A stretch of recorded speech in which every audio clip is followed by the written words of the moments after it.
Assalamualaikum. Waalaikumsalam.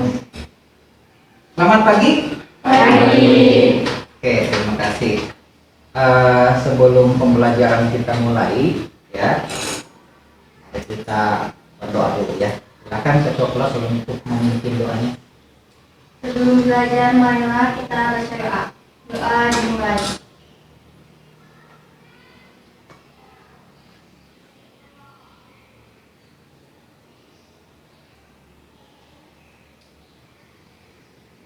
Selesai bersama. Assalamualaikum warahmatullahi wabarakatuh. Waalaikumsalam warahmatullahi wabarakatuh. Sebelum ke materi selanjutnya, ya Bapak akan mengabsen dulu. Yang hadir di sini mudah-mudahan semuanya hadir. Tapi kayaknya hadir semua. Aida Yuli Azhari ada? Hadir. Rizka Fauzia hadir aja ya. Ida Farida, Hadir. Krisna Nugraha, bukan yang itu ya. Maaf. Kembali lagi ya. Kembali lagi. Aida Yuli Azhari, Hadir. Ida Farida, Hadir. Melani Saputri, Hadir. Muhammad Rifandi, Muhammad Firman Imaduddin, Muhammad Arifin Ilham, Muhammad Rizki, Nur Aina, Hadir. Nur Aini, Hadir. Niar Febrianti, Hadir. Rina Repsilia, Hadir. Hafid Rizki, Siti Nurul Koyum, Hadir. Siti Salma Turopiah. Hadir. Alhamdulillah hadir semuanya 14 orang ya. Hadir karena memang ini kan kelas 4 ya, kelas 12 4. Oke, sebelum kita belajar ke materi selanjutnya, kita akan mereview pembelajaran yang sudah kita pelajari ya. Nanti akan ada beberapa bahasan-bahasan yaitu terkait dengan ketentuan pernikahan dalam Islam ya. Kita kemarin sudah mempelajari tentang makna nikah, tujuan nikah. Sekarang kriteria memilih jodoh sudah kemarin itu ya, pacaran pacaran juga sudah. Yang sekarang itu tinggal rukun dan pernikahan ya. Oke, kita lihat peta konsepnya ya. Ya, ini adalah ketentuan pernikahan dalam Islam. Nah, ini peta konsepnya. Pernikahan dalam Islam sebagaimana kita ketahui, kita bagi menjadi 3 bagian ya. Kemarin itu kita sudah ya. Mana nikah, tujuan nikah, dan hukum nikah. Nah, pokoknya itu ada 4, ada 5 kriteria memilih jodoh, pacaran, rukun dan syariat pernikahan, mahram, dan rusaknya pernikahan. Nah, pada pembahasan kali ini ya, kita akan membahas tentang rukun dan syarat pernikahan dan mahram. Itu aja cuma 2 ya, cuma 2 aja. Tetapi Bapak akan mereview dulu nih, mereview pembelajaran yang kemarin. Kalian kan sudah sudah dibahas ya sama Bapak tentang kriteria memilih jodoh. Ada yang tahu? Yang dimaksud dengan kriteria memilih jodoh itu kayak bagaimana? Islam. Gimana? Sehati, Pak. Sehati. Ada lagi? Selain sehati apa lagi? Agama. Agama. Betul. Apa lagi? Kalau misalkan agamanya Islam, ya dengan Islam gitu kan. Kristen dengan Kristen. Kalau misalkan Islam dengan Kristen boleh apa enggak?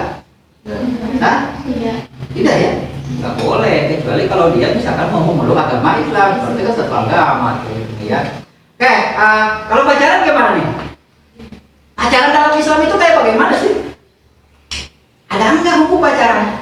Nggak ada. Kenapa kalian tuh pacaran? Jangan ya. Jadi memang tidak diperbolehkan kita berpacaran kalau menurut hukum Islam. Ada pacaran di dalam hukum Islam itu ada. Yang namanya saling kenal itu.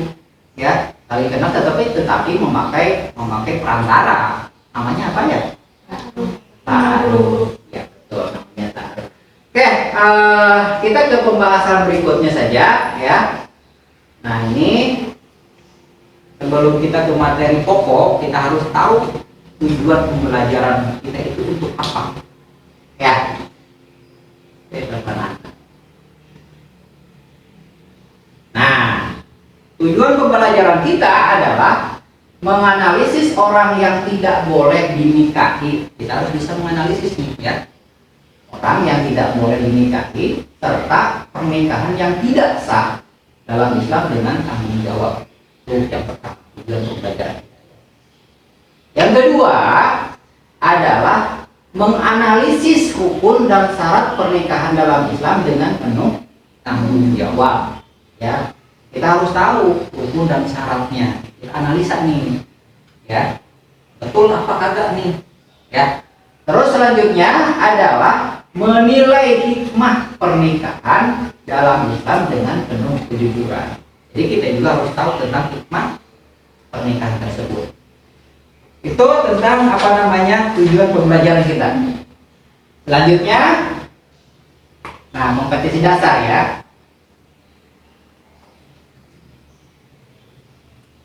Nah ini pada pembelajaran kali ini kompetisi dasarnya itu hanya ada dua ya. Yang pertama meyakini kebenaran dan ketentuan pelaksanaan pernikahan berdasarkan syariat Islam. Terus yang kedua menunjukkan sikap bersatu dan kebersamaan dalam lingkungan masyarakat sebagai implementasi ketentuan pernikahan dalam Islam. Jadi setelah tujuan pembelajaran kita ketahui, baru kita bisa apa namanya meyakini dalam rangka kompetensi dasar. Ya. Selanjutnya kita akan apa namanya ke materi pokok kita, yaitu tentang ketentuan ya. Nanti kalau misalkan ada apa namanya ada pertanyaan, nanti ada apa namanya boleh ya nanya. Cuma kalau misalkan ada yang penting-penting ya silakan kalian catat gitu ya. Oke. Nah ini rukun dan syarat pernikahan.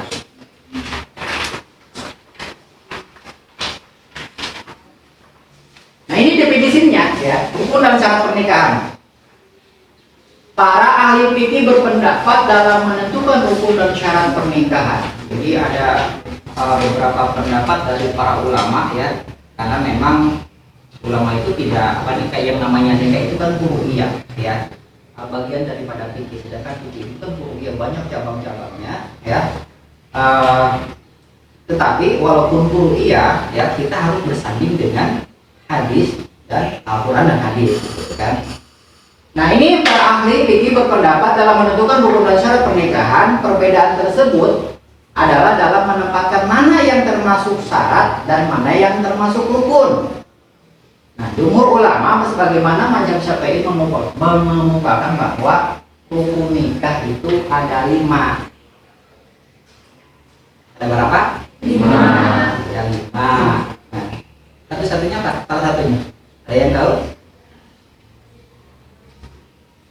Ada yang tahu? Berapa? Hah? Kita cari tahu. Ya. Nah, rukun nikah itu harus ada calon suami. Kalau misalkan dia berakal, tapi kalau misalkan tidak ada suami, bagaimana?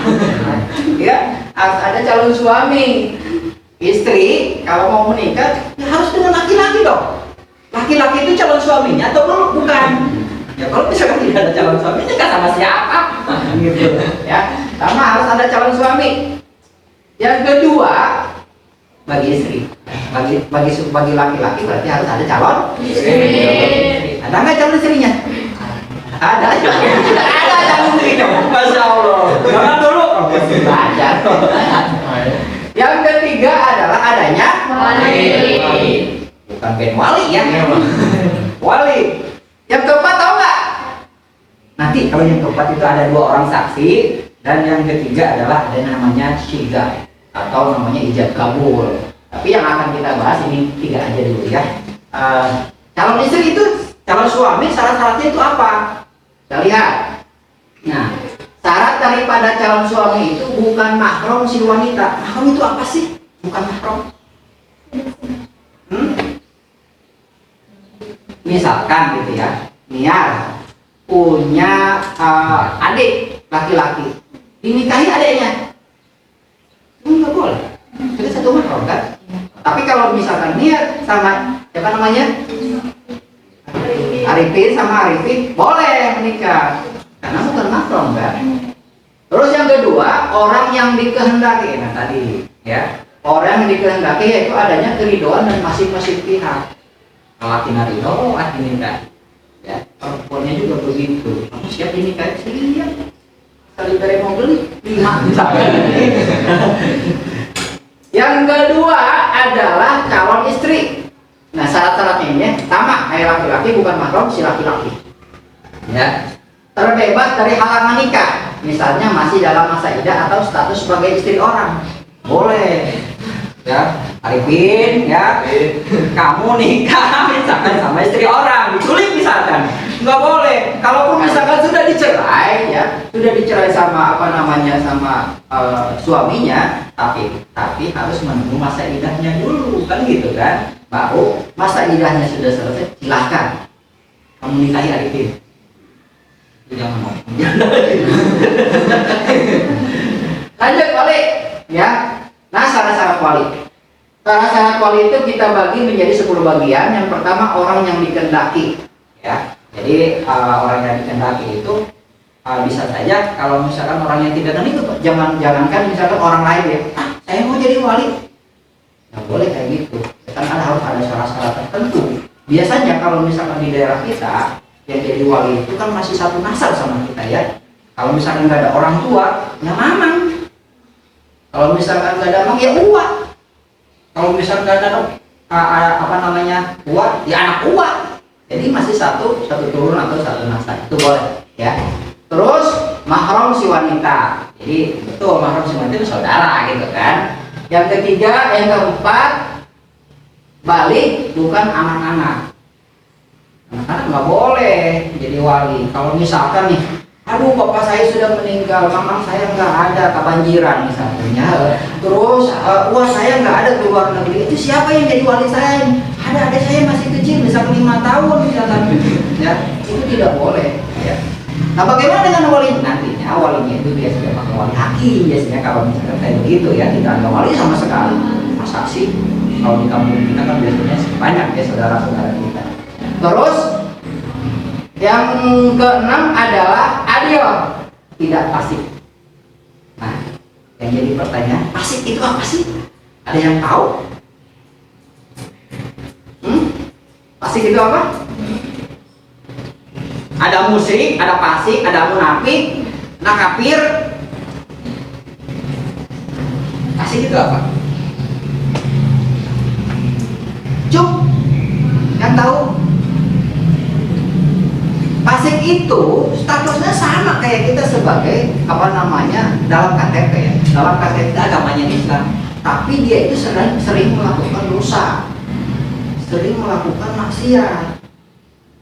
Ya. Itu namanya fasik. Begitu.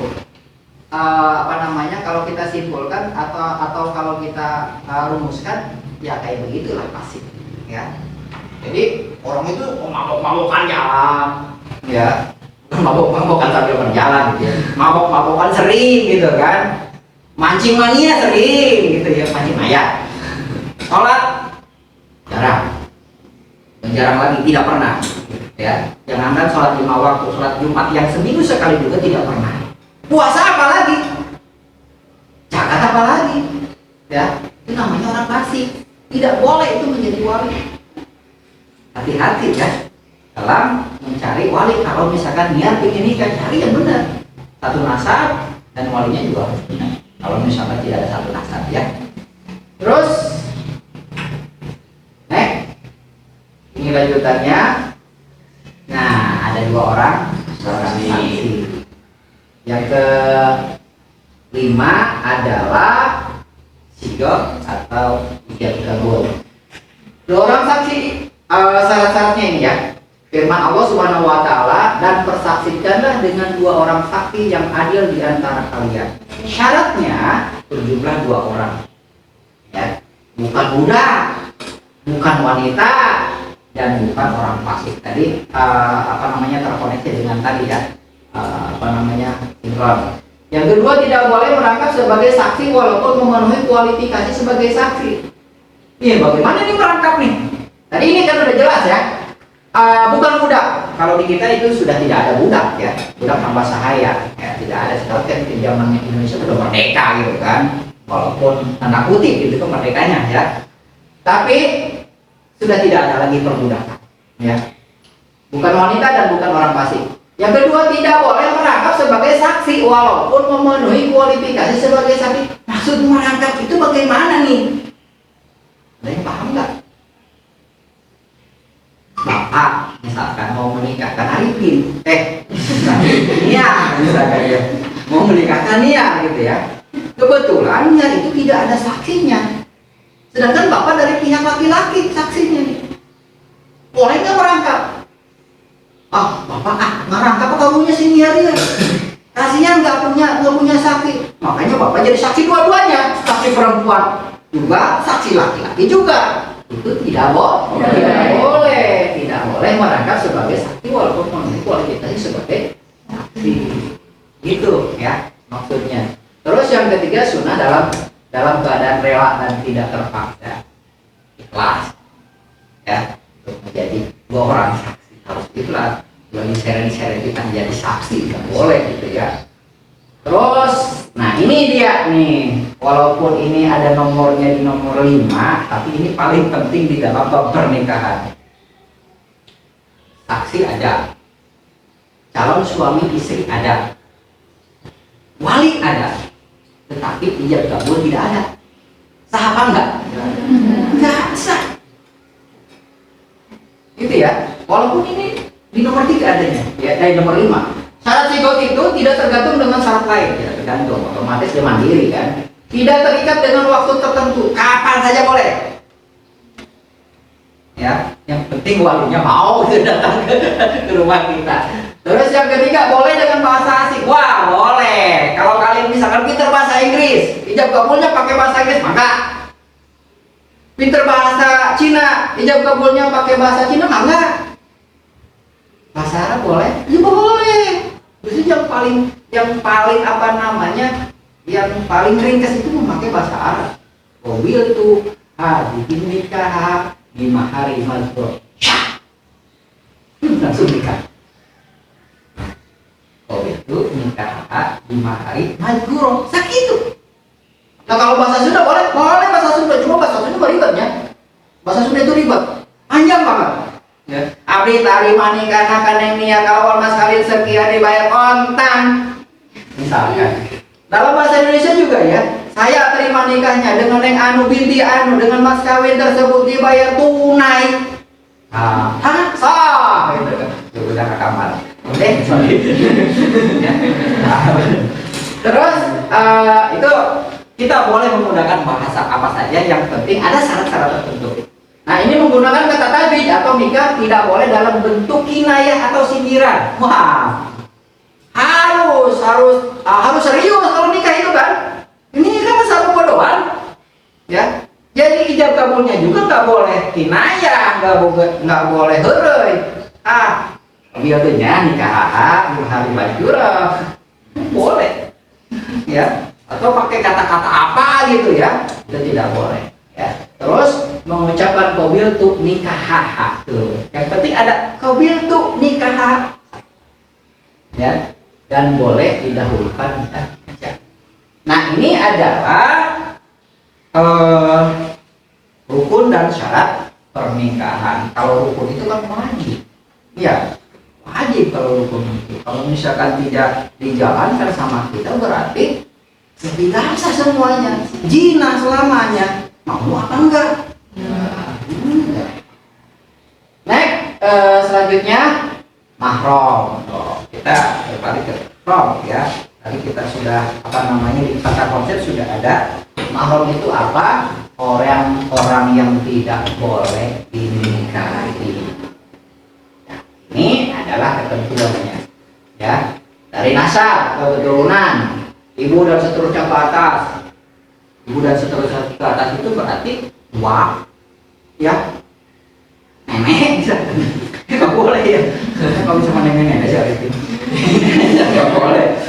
Terus anak perempuan dan seterusnya ke bawah, ya adik dan seterusnya ke bawah. Terus bibi, ya boleh. Terus bibi saudara ayah balik sekandung atau dengan perantaraan ayah atau ibu. Terus anak perempuan dan dari saudara laki-laki terus ke bawah. anak perempuan dari saudara perempuan terus ke bawah, tidak boleh ya. Dari satu masyarakat. Pernikahan ya. Ibu istrinya mertua. Mertua nggak boleh menikahi walaupun mertua kita misalkan cantik misalkan ya. Istri kita misalkan meninggal, istri kita anak-anak dia kan berarti kan meninggal. Karena memang masih gres gitu mertuanya. Boleh tadi menikahi? Ya nggak boleh, ya boleh ya. Tapi terus robibah, terus anak tiri, ya anak tiri. Anak istri yang dikawini dengan suami lain jika sudah bercampur dengan ibunya, boleh ya. Terus yang ketiga adalah istri ayah dan seterusnya ke atas. Istri ayah, istri bapak orang. Berarti apa itu namanya? Ibu kan? Insya Allah, nggak boleh ya. Terus wanita-wanita yang pernah dikawini oleh ayah, kakek, datuk sampai ke atasnya. Menikah sama mbak. Gimana mungkin ya? Tidak boleh, namanya tidak boleh kan masih satu turunan ya. Terus yang kelima adalah istri anaknya yang laki-laki atau menantu dan seterusnya. Persesuaian. Ini sebetulnya kalau di dalam persesuaian ini yang apa namanya kolom 3 ini itu banyak perdebatan antara para ulama. Ya, tetapi lebih kita mengambil kepada ulama yang paling banyak ya, yang paling banyak. Tetapi kalau misalkan yang sedikit memang semuanya juga ada apa namanya ada dalil-dalil khususnya gitu kan. Tetapi kita mengambil kepada ulama-ulama yang terbanyak berdasarkan ijma dan qiyas ya. Persesuaian ibu yang menyusui. Artinya gini ya. Kalau misalkan Arifin sama Niar, maaf ya cuma Arifin sama Niar aja ya Bapak. Arifin sama Niar. Satu susuan, satu susuan, kan? Misalkan ibunya Nia itu udah pernah sakit, yang waktu kecilnya ya, dia kan masih butuh ASI nih kan, sedangkan tetanggaan antara Nia dengan Arifin misalkan ya, kata ibunya Arifin ya udah susuin aja sama saya, kasihan kan, susuinlah Nia itu sama Arifin. Arifin juga masih kecil, jadi susunya 2 gitu kan, biar sama Arifin gitu kan, double gitu kan. Nah setelah besar, Arifin keluar negeri ceritanya di sekolah keluar negeri, pulang dari luar jadi orang sukses ya. Nah, Nia di kampung, ketemu misalkan ya ketemu, terus ada benih-benih cinta sih ya, ada benih-benih cinta dan terjadilah nikah. Di kampung kita masih banyak yang kayak begitu ya, di kampung kita masih banyak yang kayak begitu. Hati-hati ya. Terus bibi perempuan dari istri kita punya bibi dikawin ke orang boleh juga ya. Terus keponakan perempuan dari istri itu juga tidak boleh. Nah ini adalah ya gambaran atau orang yang tidak boleh dinikahi sama kita, sama kamu.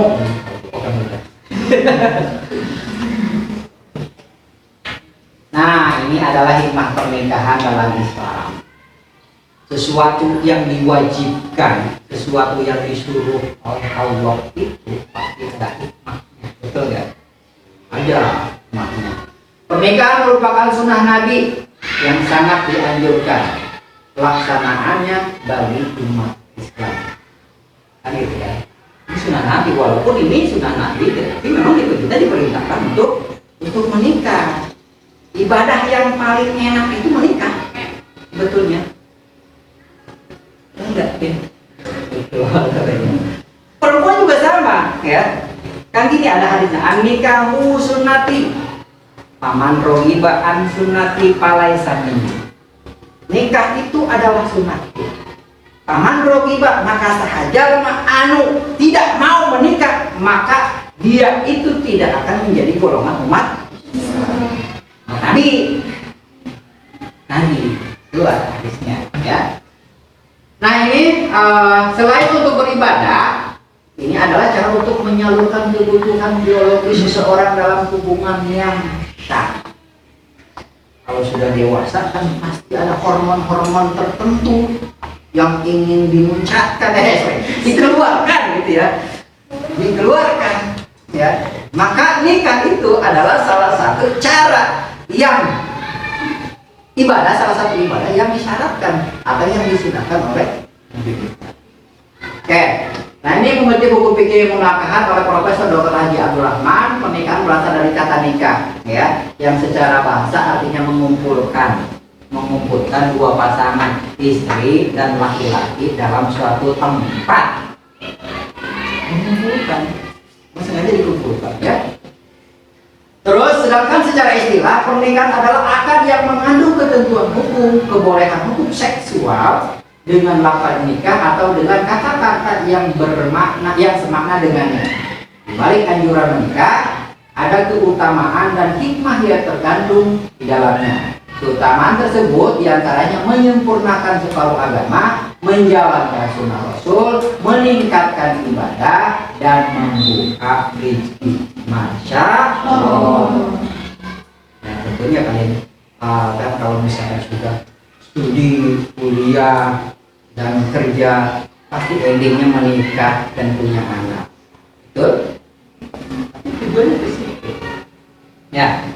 Nah, dari sini juga kita udah udah kelihatan menjalankan sunnah Rasulullah, meningkatkan ibadah. Kalau misalkan orang yang bujangan, contoh ya, sholat aja ya, orang yang bujangan pahalanya itu berbeda dengan orang yang sudah menikah. Kalau bujangan misalkan sholat, ya, itu ganjarannya cuma 27. Tapi kalau misalkan orang yang sudah menikah itu 72. Dengan jadi bujangan, forever, jomblo forever, atau menikah.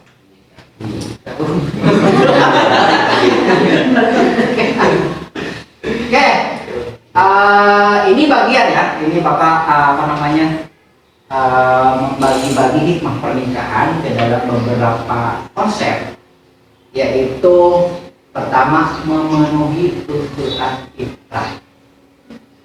Yang kedua adalah menghindari kerusakan moral. Yang ketiga adalah mewujudkan ketenangan jiwa. Dan yang keempat adalah menyambung keturunan. Nah, ini adalah bagian dari hikmah pernikahan. Sebetulnya lebih daripada ini. Tetapi secara kesimpulan atau garis besarnya itu cuma ada 4. Nah, sekarang memenuhi ketentuan, memenuhi tuntutan fitrah.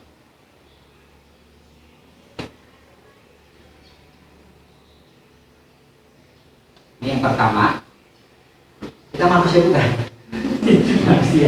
Manusia diciptakan oleh Allah Subhanahu wa Ta'ala dengan rasa tertarik kepada lawan jenisnya. Betul. Laki-laki tertarik dengan wanita. Betul. Begitupun sebaliknya. Ya. Ketertarikan ini merupakan fitrah yang telah Allah tetapkan kepada manusia.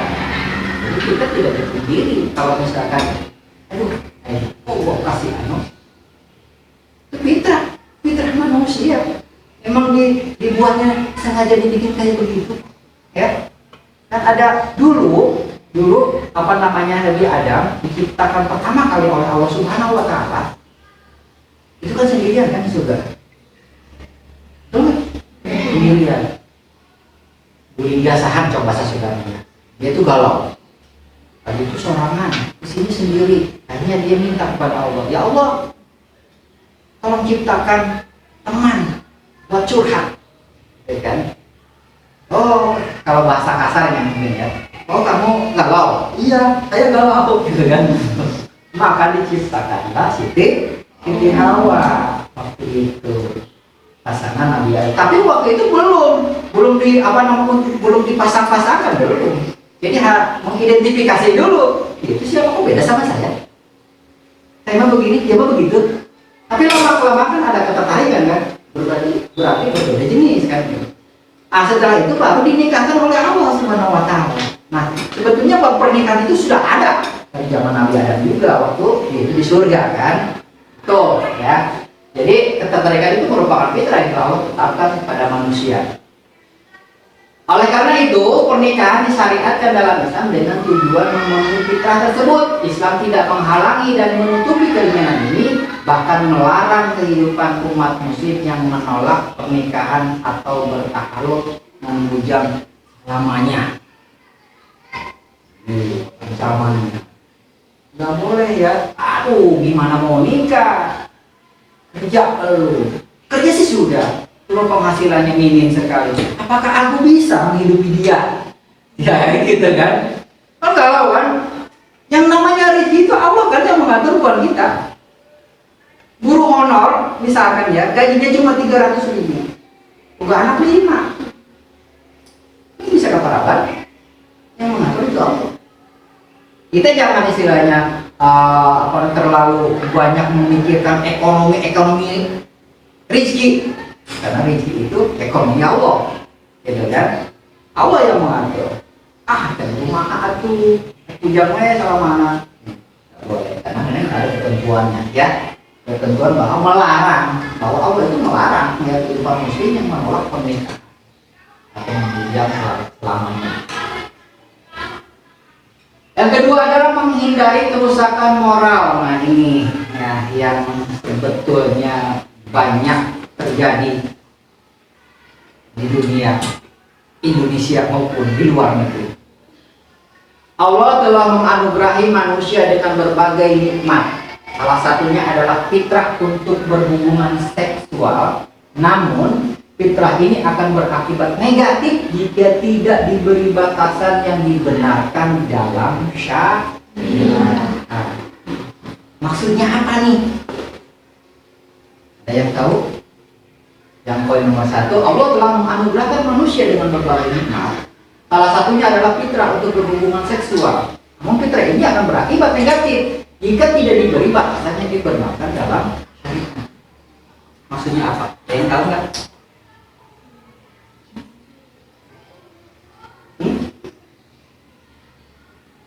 Lah, kok pada diam? Maksudnya begini, ya. Maksudnya begini. Kita kan diberikan oleh Allah itu kan nafsu, ya, nafsu seksual. Tapi kadang-kadang nafsu seksualnya itu tidak dikendalikan sama keimanan kita kan. Jadi yang mengendalikan itu sebetulnya keimanan dan ketakwaan kita kepada Allah. Ketika keimanan dan ketakwaan Allah tersebut hilang, maka dia akan mencari, akan menjadi budak hawa nafsu. Contoh, di Parung, misalkan banyak wanita berjejer di sana dengan tarif sekian, dengan paling aja sih, yang lain gitu ya, dengan tarif sekian. Wanita, laki-laki juga sama, ada tarifnya laki-laki. Kalau perempuan dinamakan namanya itu WTS misalkan ya, wanita tuna. Tahu nggak WTS? Wanita tuna susila. Ya Allah. Kenapa tuna susila disebut tuna susila? Susila itu asalnya kan dari sosiologi. Wanita yang tidak mempunyai daerah lah, cocok bahasa Sunda mah gitu kan. Kalau laki-laki apa namanya? Kalau yang sering menjajakan sesuatu,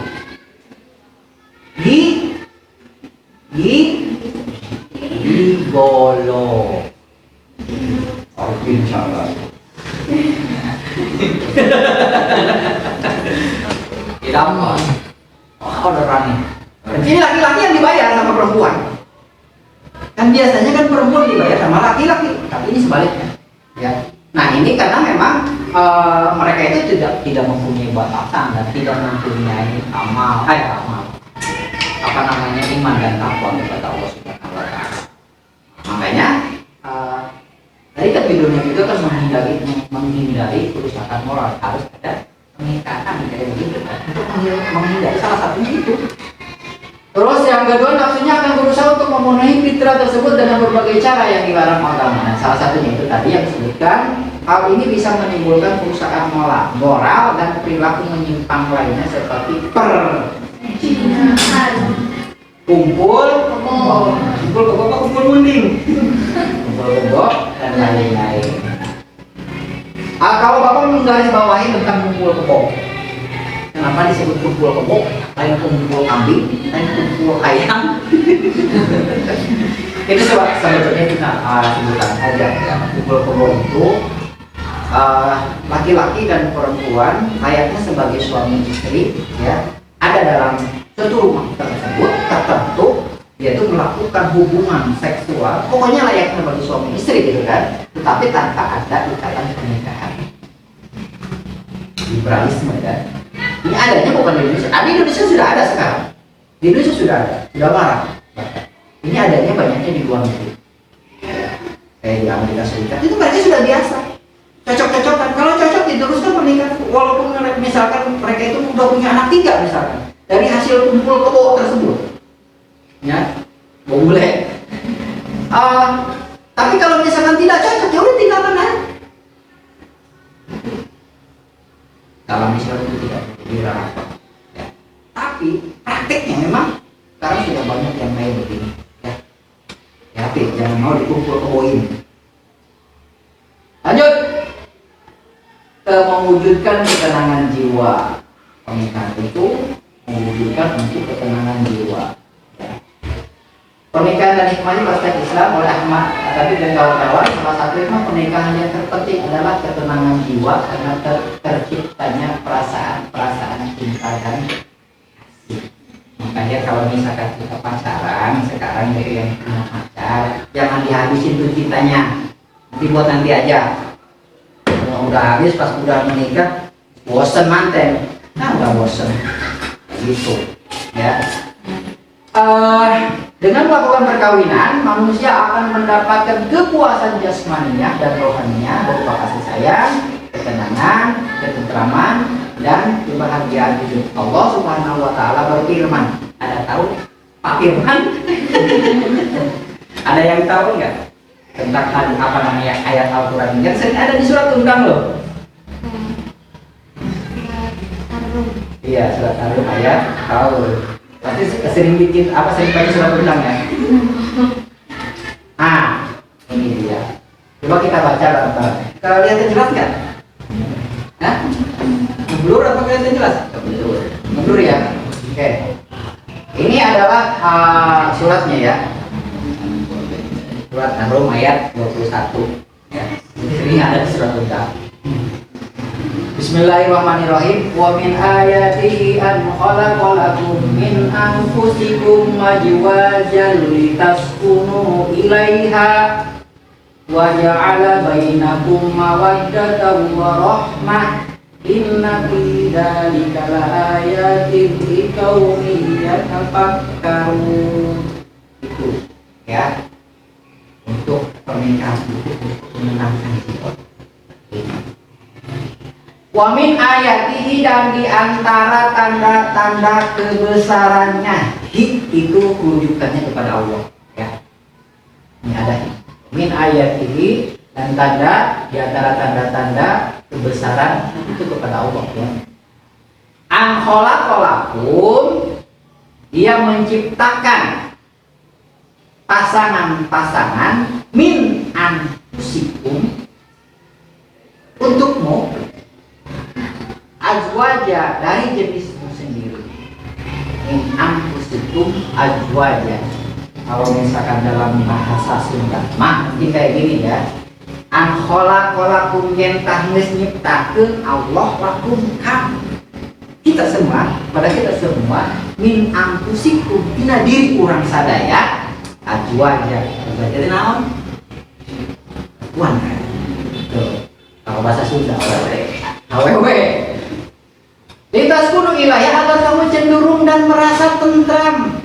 Kan kalau misalkan di dalam ceramah kiai di pernikahan biasanya gitu, semoga menjadi suami istri yang sakinah, mawaddah, warahmah. Ini ayat dari sini.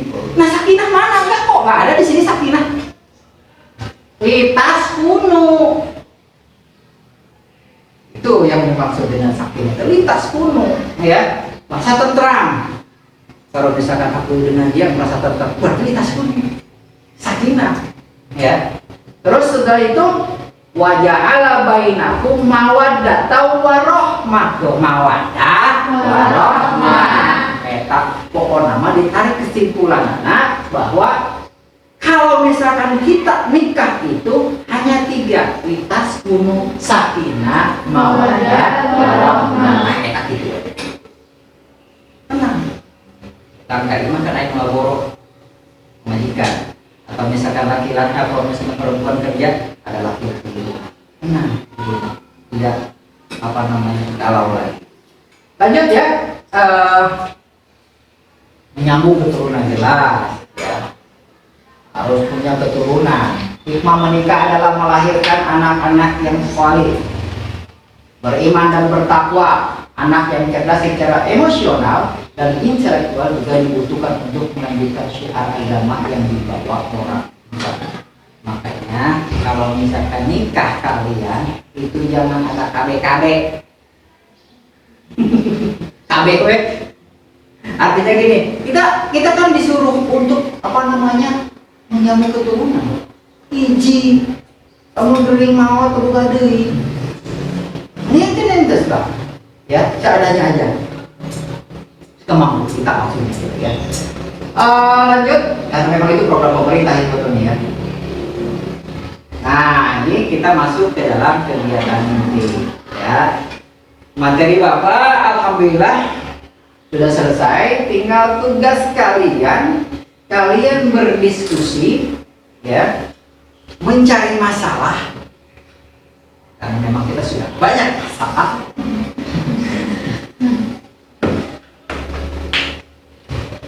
Mencari permasalahan di sekitar tugas kalian ya. Tugas kalian itu adalah mencari apa namanya permasalahan di masyarakat umum terkait dengan nikah kontrak. Yang kedua adalah kalian dituntut untuk mengidentifikasi tentang adanya nikah kontrak yang marak di daerah Puncak Kabupaten Bogor. Itu tugas kalian sekarang. Untuk membuat apa namanya problem learning atau mencari permasalahan yang terkait dengan nikah kontrak. Kali ini kita cukupkan dulu ya. Sekian dan terus belajar terus. Semoga bermanfaat. Wabillahi taufiq wal hidayah. Wassalamualaikum warahmatullahi wabarakatuh. Waalaikumsalam warahmatullahi wabarakatuh. Terima kasih.